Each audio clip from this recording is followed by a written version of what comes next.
الحمد لله رب العالمين والصلاة والسلام على رسوله الأمين وعلى آله وأصحابه أجمعين ومن تبعهم بإحسان ودعا بدعوتهم إلى يوم الدين أما بعد.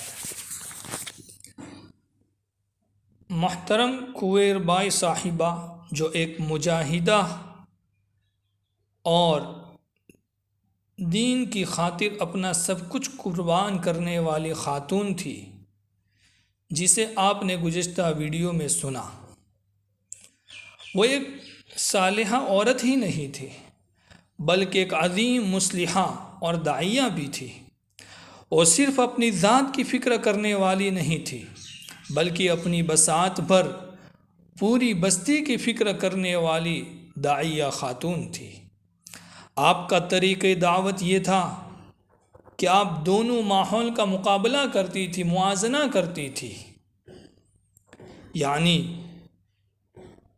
جاہل اور گمراہ پیر مریدی والے ماحول کو، جو ایک غیر اسلامی ماحول تھا اور جس بے دینی میں لوگ زندگی بسر کرتے تھے، اسے اور حضرت مولانا محمد نذیر رحمۃ اللہ علیہ کی تعلیمات سے متاثر ہو کر جس اسلامی ماحول کو محترمہ نے اور دیگر اہل حق نے اپنایا تھا، دونوں کا موازنہ کرتی تھی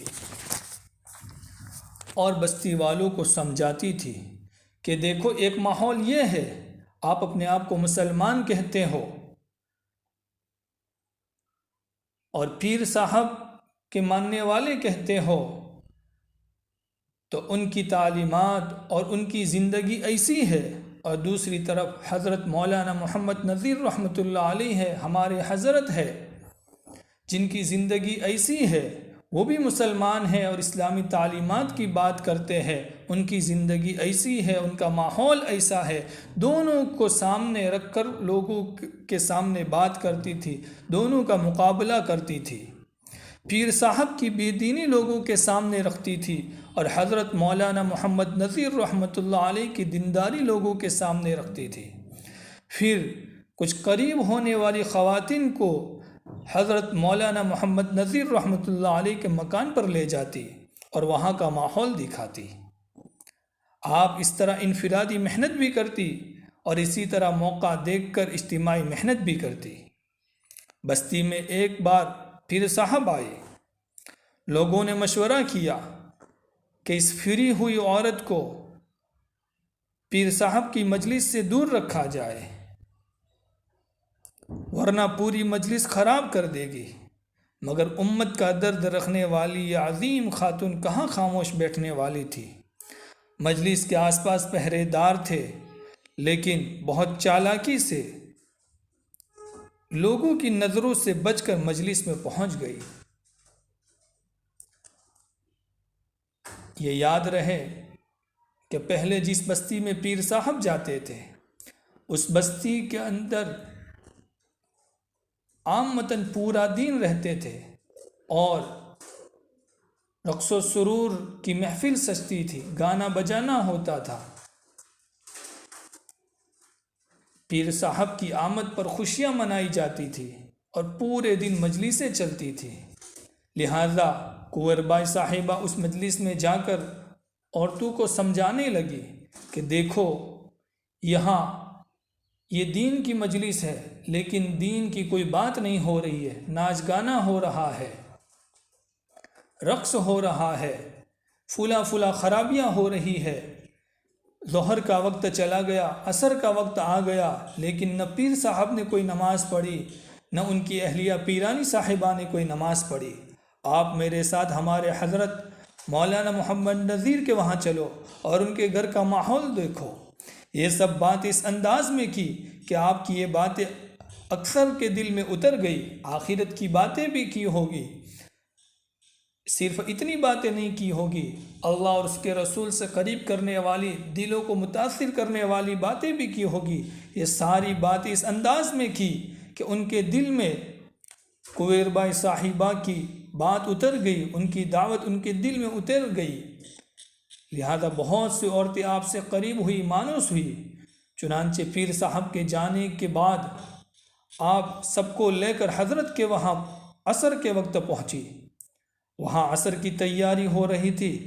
حضرت مولانا محمد نذیر رحمۃ اللہ علیہ کی اہلیہ نے مستورات کو ایک طرف بٹھایا اور خود وضو کر کے نماز میں مشغول ہو گئی۔ اس سے عورتیں بہت متاثر ہوئی۔ نماز سے فراغت کے بعد سب سے بات کی۔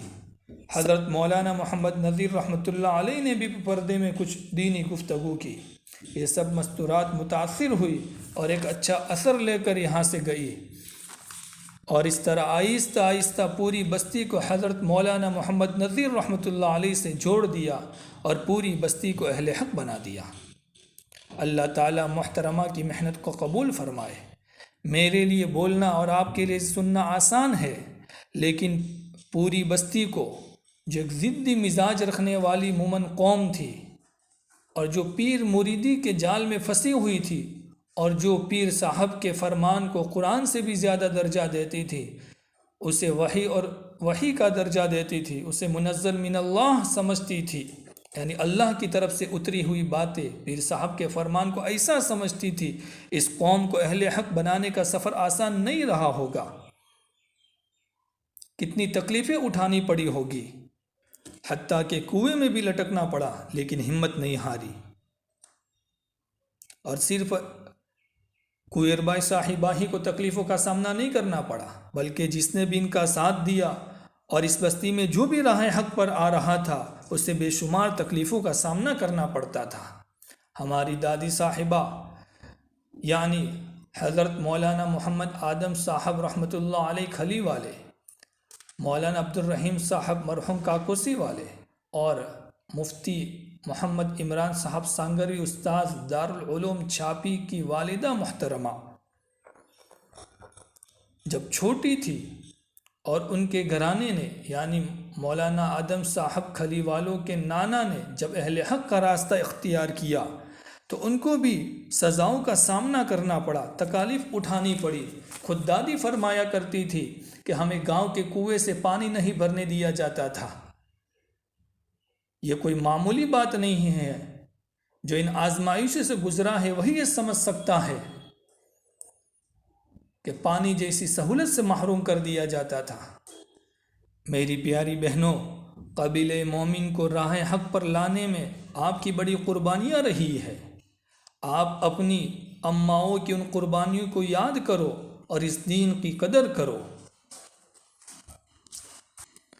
آپ ان عظیم ماؤں کی قربانیوں کو پڑھ کر آنے والی نسلوں کے بہترین تربیت کرو۔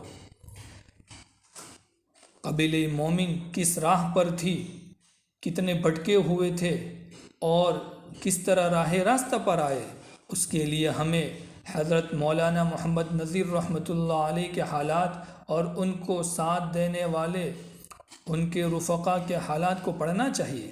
سوانح نذیری جو 2 جلدوں میں ہے، اس کے اندر یہ سارے حالات لکھے ہوئے ہیں۔ ہمیں پڑھنا چاہیے، مطالعہ کرنا چاہیے، ہمارے گھروں میں اس کی تعلیم کرنا چاہیے۔ مومن قوم کے ہر گھر میں یہ کتاب ہونا چاہیے۔ آئندہ ویڈیو میں سنیے حضرت مولانا محمد نذیر رحمۃ اللہ علیہ کے مختصر حالات زندگی۔ ہماری چینل کو سبسکرائب کیجیے۔